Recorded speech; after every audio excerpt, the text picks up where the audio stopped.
Hello subscribers! Presenting here my whale fin sansevieria or the so-called millionaire's snake plant. At ba meron ng ganito? Meron ako dito, 2 dahon pinagsama sa isang sanga. Bigay sa akin ng matanda.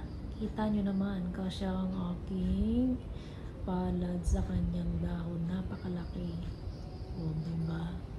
Lagay natin mga gantong halaman natin sa bungad ng ating pintuan para magkaroon ng swerte ngayong 2025.